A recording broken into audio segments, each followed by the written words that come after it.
Mm.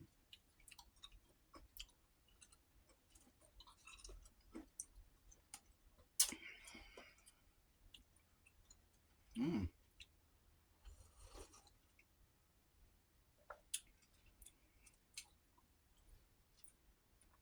I forget what this is called. Some kind of tomato cheese soup with all kind of Italian herbs. That's good stuff, man. How y'all doing? Y'all ready to eat?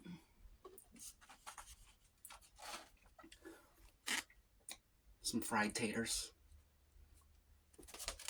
ground beef, cabbage, carrots.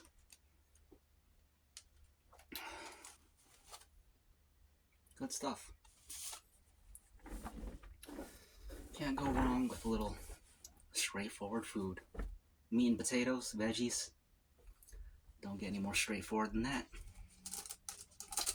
Why'd I put the top back on? We're not done eating. We just started. Got some water?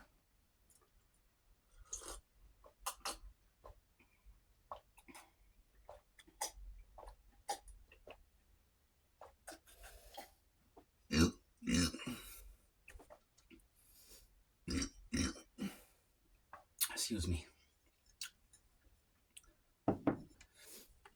Welcome to 757 History. Thanks for watching. Well, I got some coffee here. Cheers. It's Wednesday.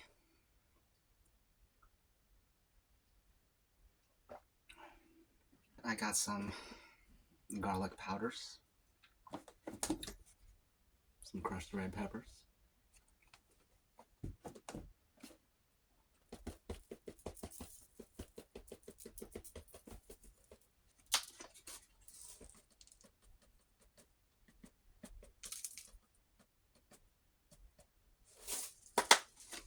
beautiful.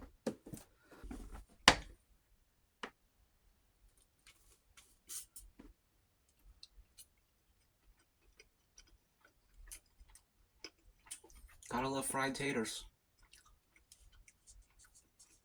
Literally just French fries, but a different shape.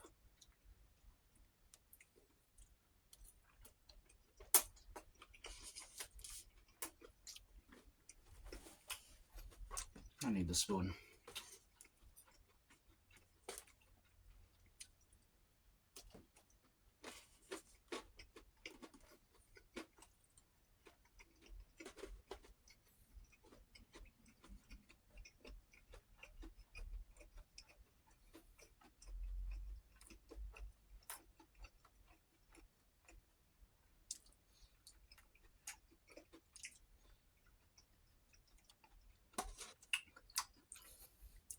It tastes very Italian.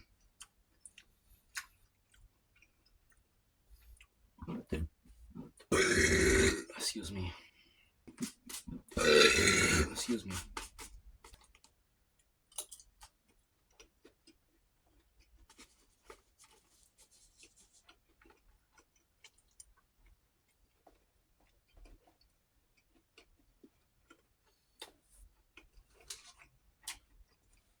This is really good.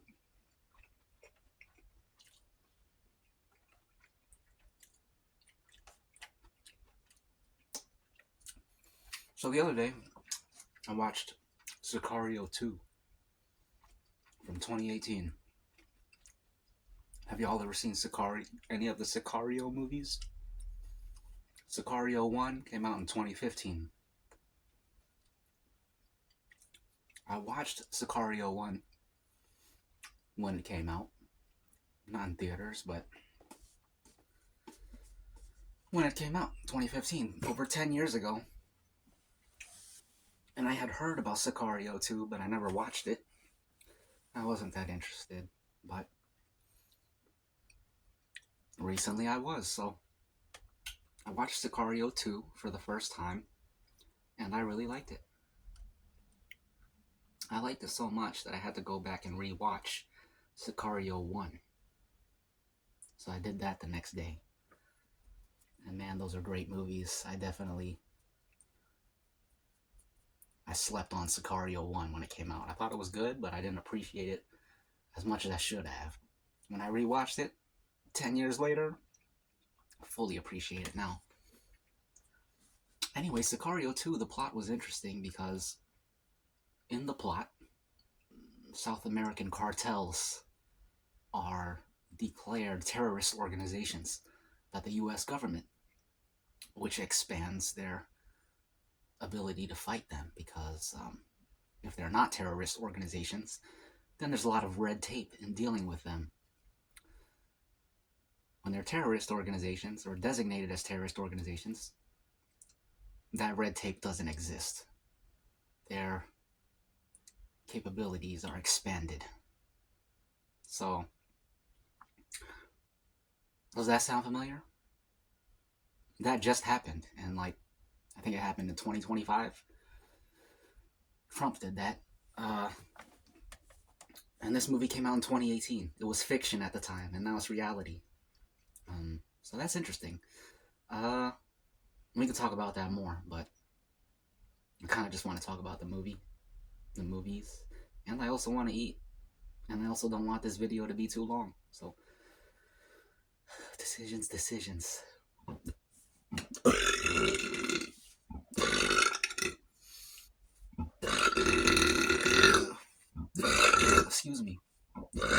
Excuse me. I highly recommend those movies if you haven't watched them. They're very good. Which one was better? That's tough. They're both good for different reasons. They both have their strong points and weak points.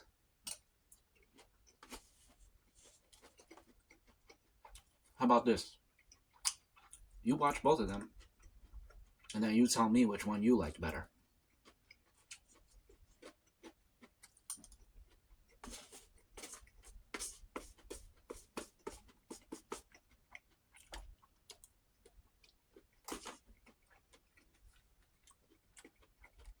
Emily Blunt is in it. Benicio del Toro is in it. Both of them are great actors, by the way. Josh Brolin's in it. Another great actor. Everyone in that movie gave a great performance as far as acting goes. And it's very well directed. Great shots. Great cinematography. All that good stuff, Very, very well produced, put together.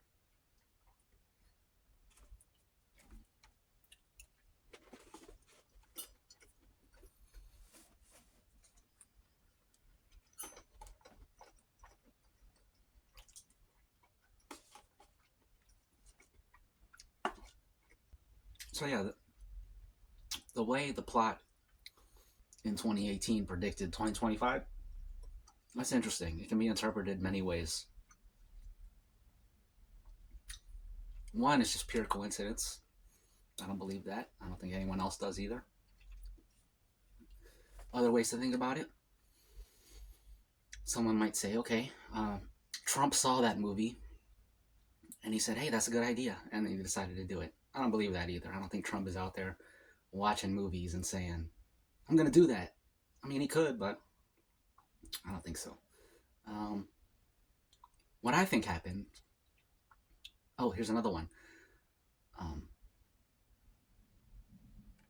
For the more conspiracy-minded, you could say they had been planning to designate the cartels as terrorist organizations since 2018, and they produced that movie as propaganda to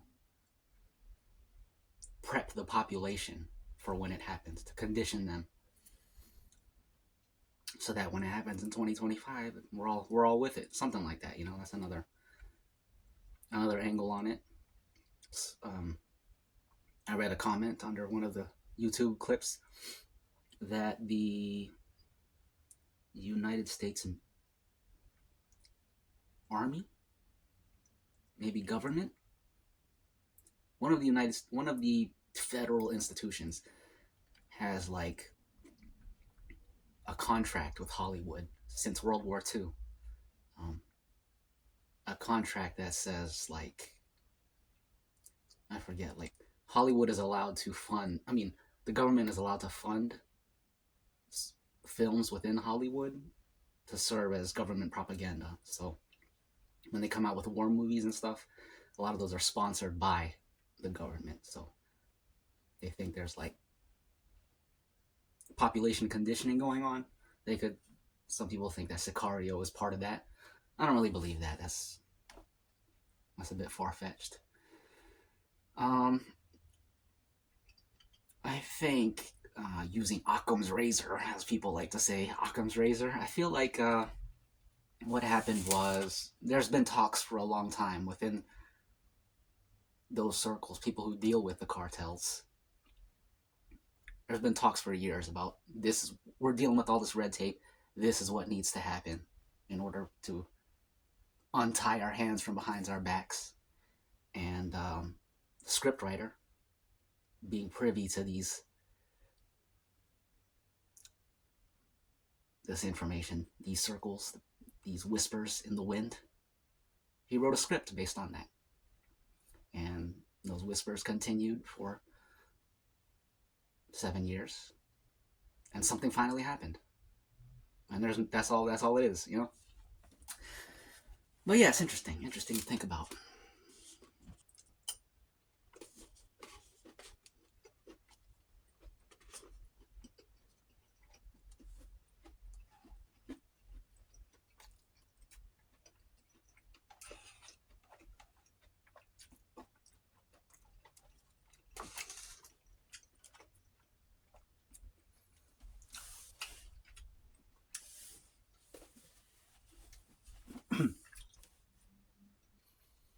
Sicario 2 felt a little bit more contrived than Sicario 1. Sicario 1 felt very grounded in reality. You're just watching people going to work. Sicario 2 felt a little bit more, this is a TV show, this is a plot, a fictional story, you know. Very, not as grounded, but still grounded. But like some of the stuff that was happening, it's like, okay, I gotta suspend disbelief for this because that wouldn't happen, you know. There's more of that in Sicario 2, but Sicario 2 had a bigger, it ended on an exclamation point, whereas Sicario 1 ended on an ellipsis. Ellipsis is the term for the dot dot dot. So yeah. Sicario 2, you finish the movie feeling like, man, that was awesome. Sicario 1, you finish the movie like, wow, that's deep. I got goosebumps thinking about it. Different kinds of movies, but similar. And I liked both of them.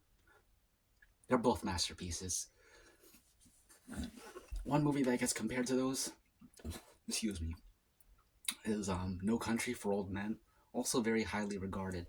That's a movie that I disagree with the consensus about it. People call that movie a masterpiece. I think it's okay. It's just okay. There Will Be Blood, another one that gets mentioned in the same vein as the others. I think that's the expression. There Will Be Blood, that was a good one. They're all different kinds of movies. The only reason people are comparing them is because they're all slow. That's the only thing. So they all have that, what they call a slow burn. They're all slow burns. But besides that, they're not really that similar. The acting's great. That's another way that they're similar. Acting is on point. The shots are on point. Cinematography, all that stuff. So I guess there's a little bit more going on than just slow burn. But yeah, I didn't like No Country for Old Men as much. I mean, it had its moments. Every movie has its moments. That's another thing. Some people, they'll say a movie is awesome just because of a couple of moments in it. It's like, it's okay to say you just like those moments. You don't have to say the whole movie's great. Maybe just like a scene or two that was especially like really well done in the whole movie. It doesn't mean the whole movie's good. The movie could be like a 5 or a 6, and it just has that one scene that stands out to you. But you gotta say that. Don't use the broad brushstroke and just say, "Wow, what a great scene! This whole movie's awesome." No, it's not awesome.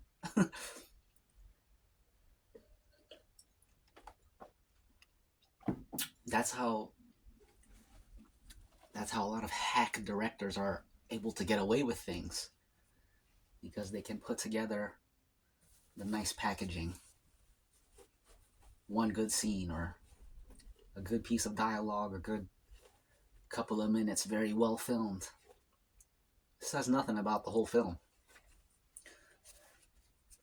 Excuse me.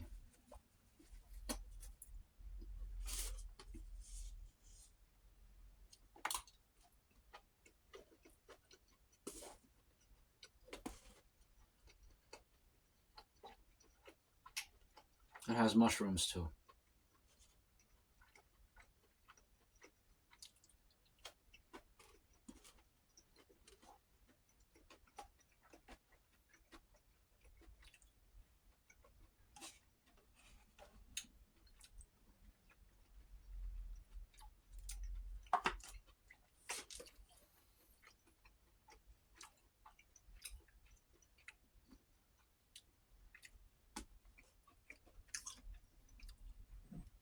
I don't think I can eat very much today. My stomach shrank.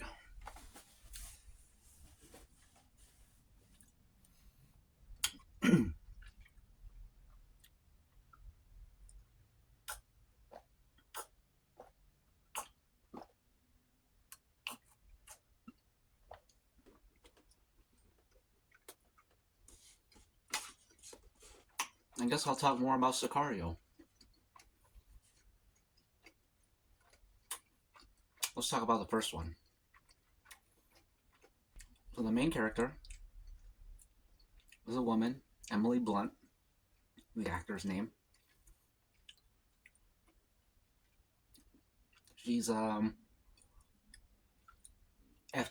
/ SWAT. I don't think there is such thing as FBI / SWAT, but she's in the FBI on like a SWAT team like squad. And she's like the team leader or something, and she's a big shot. They introduce her character as a big shot leading this team, and then she gets swept up into a joint agency operation between FBI and CIA, I believe.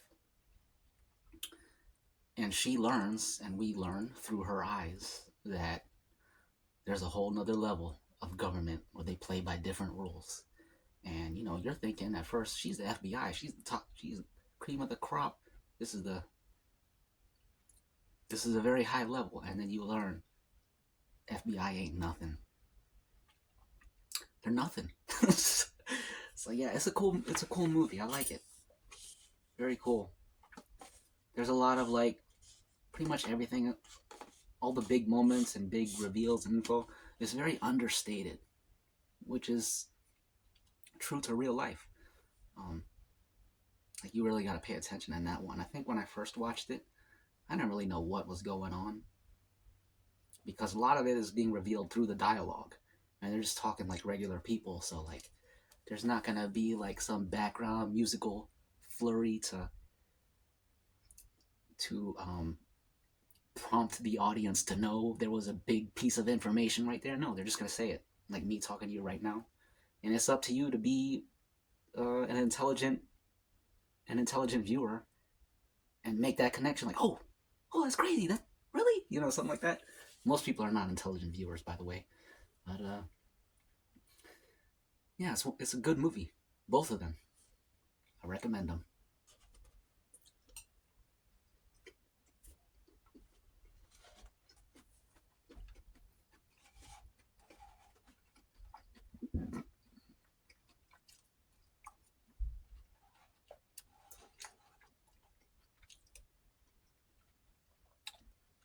I really hope they make a Sicario 3. The ending of Sicario 2, I thought it was okay.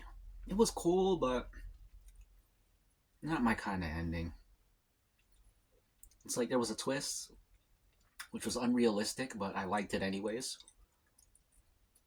And then there was like another twist, which was cool, but then it could have gone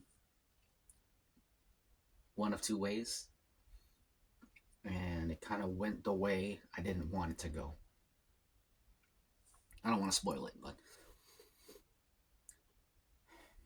maybe you can watch it and then leave a comment and tell me what you thought. But yeah, great movies, man. Sicario 1 and Sicario 2.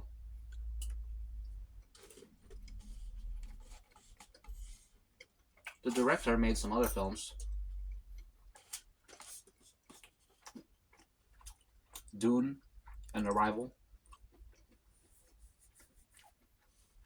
I never watched the Dunes. Arrival, I did watch. I didn't like it. Which is the same, because Sicario is great. Goes to show you can't blindly follow a director just because he made one great movie. Doesn't mean every movie he makes is going to be good.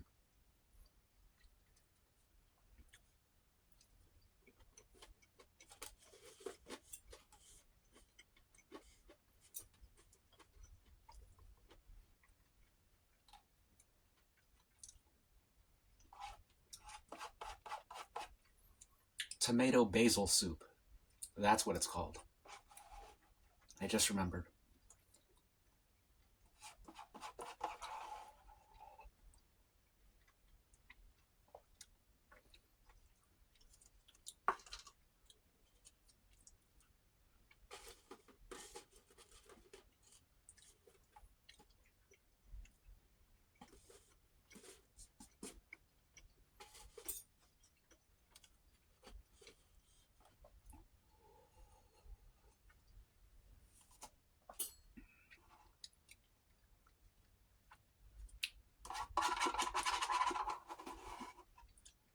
Mm-hmm. That takes care of that. Swish.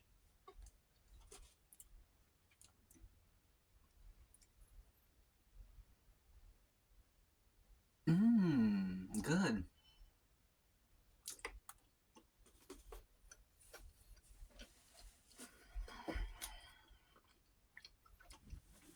I got 8 potatoes left. Oh, that one dude. One dude keeps asking for a burp tutorial. I was going to make it its own video, but I guess I could try to do it right now. So let's see, how do I teach you how to burp? I don't know.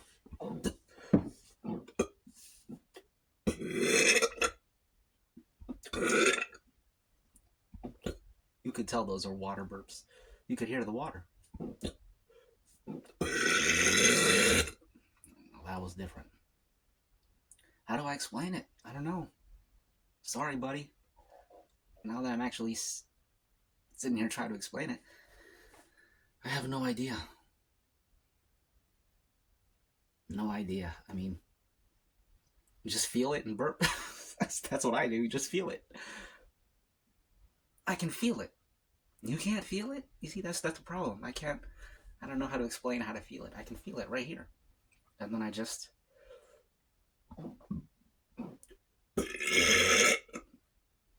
That's all I did. I just felt it and I did it. So much for a tutorial, right? I just don't know how to explain it. Just feel it and do it. That's the burp tutorial. I did my best.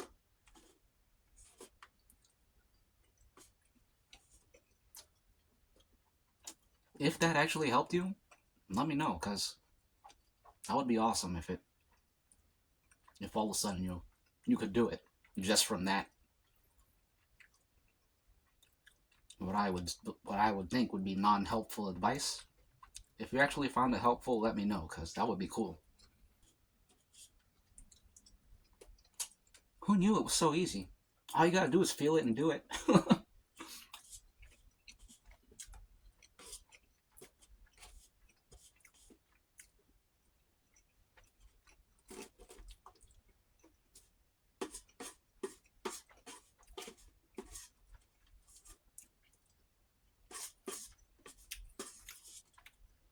Red pepper flakes.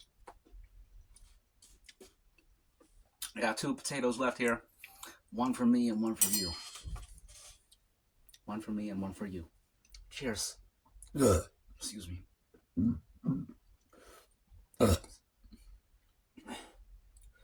a great movies, great films, good stories, great stories. It's a great dialogue, great monologue, great lighting, great cuts, great edits, great framing, great shot composition, great acting,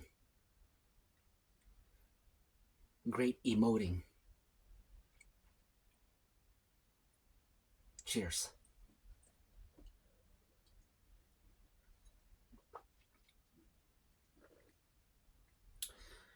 You get the bigger one. Good.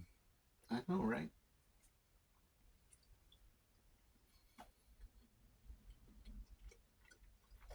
And now for my turn.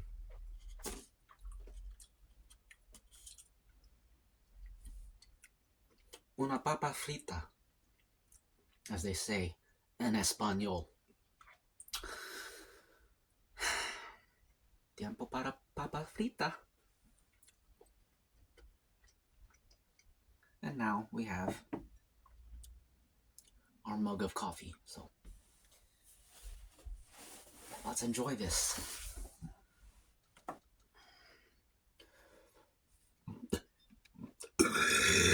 Excuse me.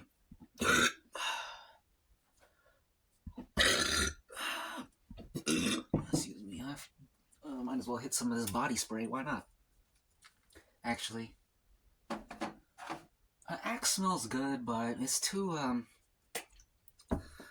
it just reminds me too much of like kids. That's what kids wear, you know? So no Axe. Barber number 1. Let's go. Beautiful. Smells like roses. You want to see the packaging? Barber number 1 cologne spray.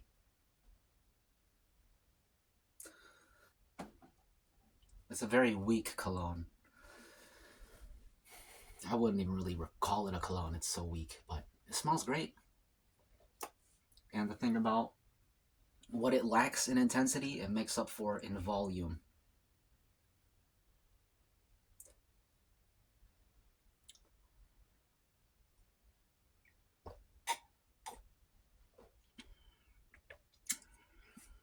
My YouTube feed recommended me a Jet Li video from Jet Li's official YouTube channel. He made some great films. Jackie Chan was always better, but much respect to Jet Li, another Chinese action star icon. He was awesome, man. He still is awesome. But Jackie Chan's better. Jackie Chan is the man. The Chan man. I feel like Jackie Chan was probably one of my early heroes. When I was like 4 or 5 years old, I watched Rumble in the Bronx. I saw it in theaters with my parents. And I was like, man, this Jackie Chan dude is so cool, man. I want to be like Jackie Chan. And over the years, he just made some great films. And he was so cool in all of them. And funny.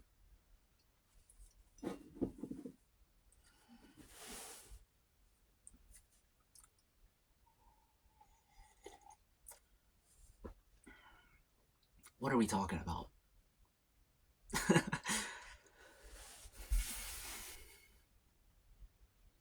So I was watching some clips of Sicario on YouTube, and in the comment sections, people were recommending this movie called The Hunted. Early 2000s movie. I want to say 2003, but I'm not sure. It's a movie starring Benicio del Toro and Tommy Lee Jones, two powerhouses in the acting world. Excuse me. Excuse me. Probably the first movie I ever saw Tommy Lee Jones in was The Fugitive in 1994, I believe. Saw it in theaters with my parents. Um, that movie had Harrison Ford playing the fugitive and Tommy Lee Jones playing the, I think, U.S. Marshal, the law enforcement dude tracking Harrison Ford. So that was the first movie I saw Tommy Lee Jones in. And then the next time I saw him was probably in Men in Black with Will Smith, 1998, I believe.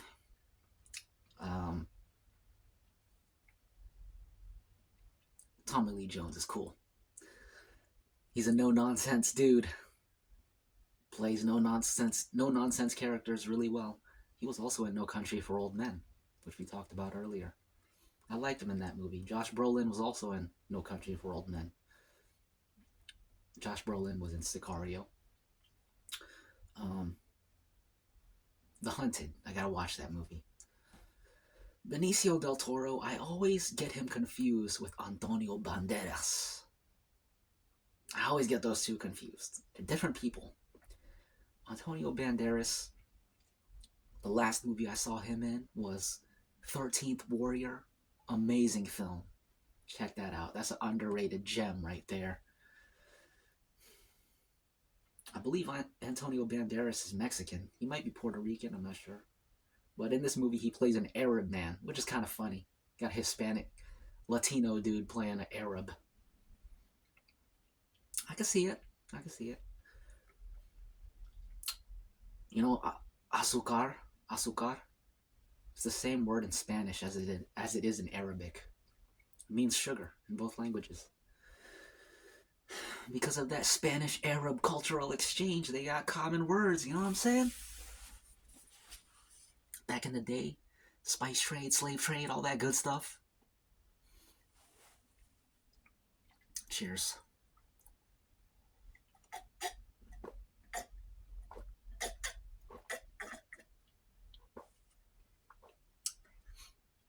Another movie, I think the first movie I saw Benicio del Toro in was The Usual Suspects. 1995?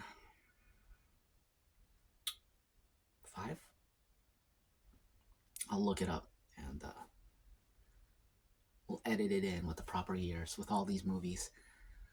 I'm pretty good with my film recall though. I mean, I would say I'm right about. Well, it depends. It all depends. I'm always in the ballpark. We'll put it there. Excuse me.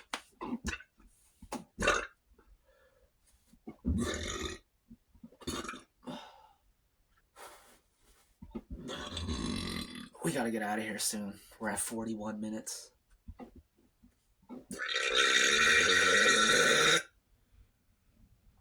That was a very strange sounding one. That was like a dying animal. An elk in the woods or something.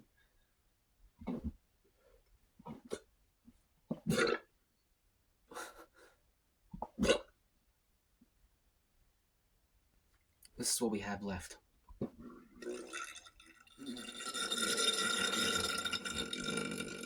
Excuse me.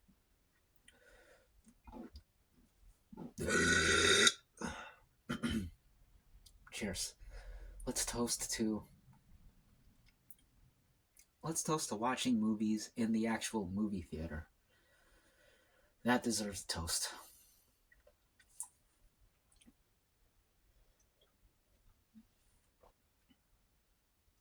And let's toast to watching films at home, in the comfort of your home.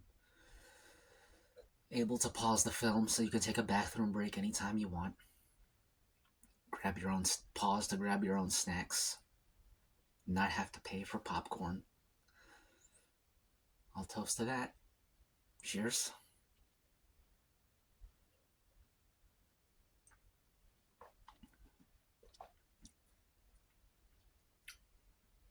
And with that, we have ourselves a completed mukbang. Another one from 757 History. Thanks for joining. Thanks for listening to me talk about these great films and great foods. It's Wednesday, so y'all have a great week. And I'll see you in the next episode of 757 History.